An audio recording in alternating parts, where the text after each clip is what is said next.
Hi, thanks for coming back. My name is John Wagner Givens, and this is the second lecture in International Law and Organization. As I reminded us in the last lecture, there are serious scholars of the subject that would argue that international law doesn't even exist. So perhaps the best thing to do is just say it doesn't exist, and we can end the course right here. Oh, you guys are still here. Okay. Well, in that case, we might as well keep talking. And I will argue, in fact, that international law does exist. But this question is a real one, right? Because internationally, countries operate in a system of anarchy. Because all countries are equal and there's no clear authority over countries, we call this a system of anarchy because there's no clear overarching government with the power of coercion to make countries do what it says, to make a final decision. There's no accepted authority. Now there are institutions like the United Nations, but those are far from a global government. We'll talk about that later in the course. They don't have the same powers of coercion over different states, and different states ultimately still have their own sovereignty, the ability to make their own decisions. They don't have to do what the UN says necessarily. So how can we have international law under these circumstances? We don't have a global government. We don't have global legislature. We have some global courts, and I hope you'll go ahead and I'll ask you to go ahead and watch that video on one of them. We don't really have global police. So how does this work?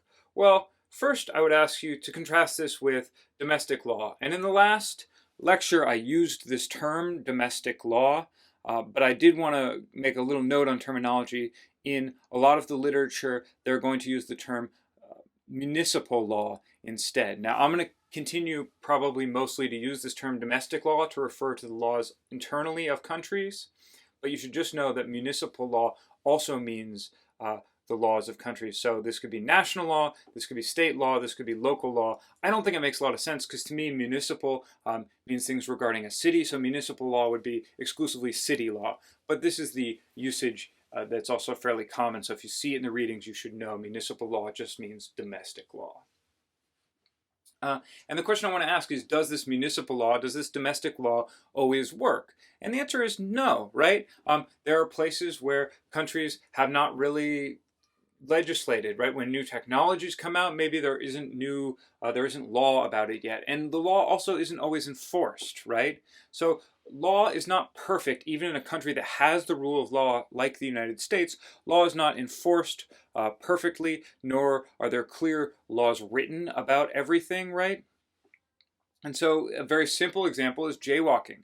Most places in the United States have laws against jaywalking, and yet many of us regularly jaywalk, and we actually expect to get away with it, right? It's clearly a law that's not generally enforced. Now, it could be enforced, but it usually isn't. So you can say similar things, right? Critics of international law might say, oh, genocide is supposed to be against international law, right? This is one of the sort of strongest norms, one of the strongest elements of international law, and yet some leaders still get away with genocide and it goes unenforced, right? Now, obviously, genocide and jaywalking are very different, but we still need to recognize that rule of law doesn't always mean that every single thing is prosecuted, right? And powerful states, just like powerful people, get away with more, right? If in the United States, if you can hire a good lawyer, if you're a mafia boss and you can hire a good lawyer, you're more likely to get off than a petty criminal who's stealing a stereo out of a car, right? And so the same is true in the international system. The International Criminal Court has primarily prosecuted leaders of sub-Saharan African countries that are less powerful. They've never prosecuted the leader of a large, powerful country. So we see that same kind of issue, right? Rule of law does exist at the international level, but it's imperfect, just like rule of law at the domestic level. In fact, it's more imperfect, it's less powerful, it's less comprehensive, but it still exists. So we can still talk about rule of law and at the international level, and in fact, that makes it very interesting. So, what are the institutions of international law, right? We don't have a national government, although we do have the United Nations, and we'll talk about them later in the course. So what do we have for a legislature? Well, for the equivalent of a legislature, right, we have a number of different sources of international law. This is how we talk about it. We say there are different sources of international law. One of these sources are treaties. Treaties are probably the most important source of international law. Some of these treaties are bilateral, right? They're between two countries. So a very common bilateral treaty is a treaty on extradition. This means if I rob a bank in the United States and I flee across the Canadian border and the Canadian Mounties pick me up, right, assuming I can't outrun their horses for some reason, then Canada can return me to the United States to be prosecuted. Now, why does Canada sign an agreement like this? Because they want the United States to reciprocate and do the same thing. So here we not only see a bilateral treaty, but we start to get a sense of why it would be enforced, right? Canada allows itself to hand criminals back to the United States when they've committed crimes in the United States because it wants the United States to do the same thing, right? So we're already getting a sense of why, even though countries operate in a system of anarchy, why they would obey their various treaty obligations.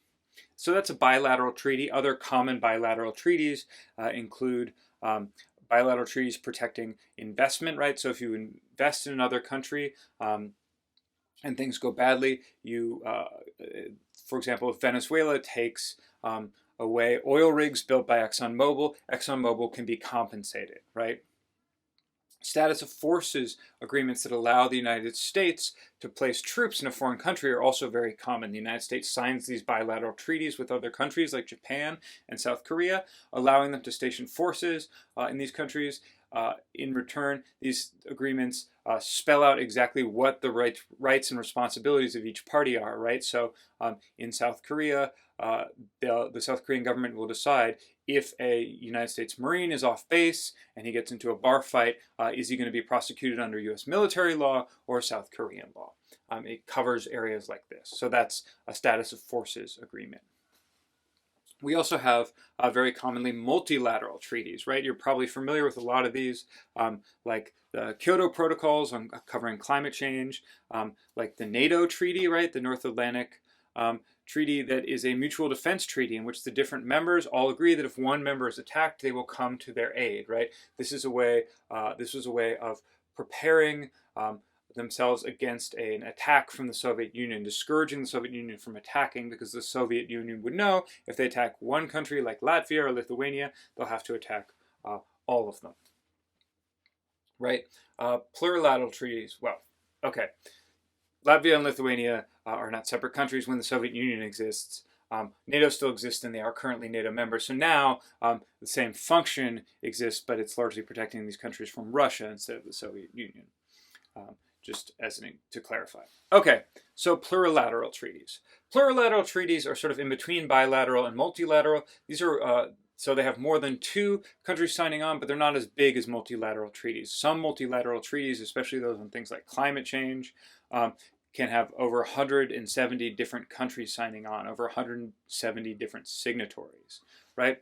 Plurilateral treaties, by contrast, are usually a smaller number. So, for example, NAFTA is a plurilateral treaty, right? The North American Free Trade Agreement, this includes the United States, Mexico, and Canada, i.e. the three countries that are in North America. So it doesn't make sense to include Australia in this treaty, even though Australia has a lot in common with the United States and Canada, because Australia isn't in North America. They're not going to be party to these kinds of trade arrangements in which trucks are crossing the Mexican border or the Canadian border, right? Those are the kind of issues that NAFTA deals with.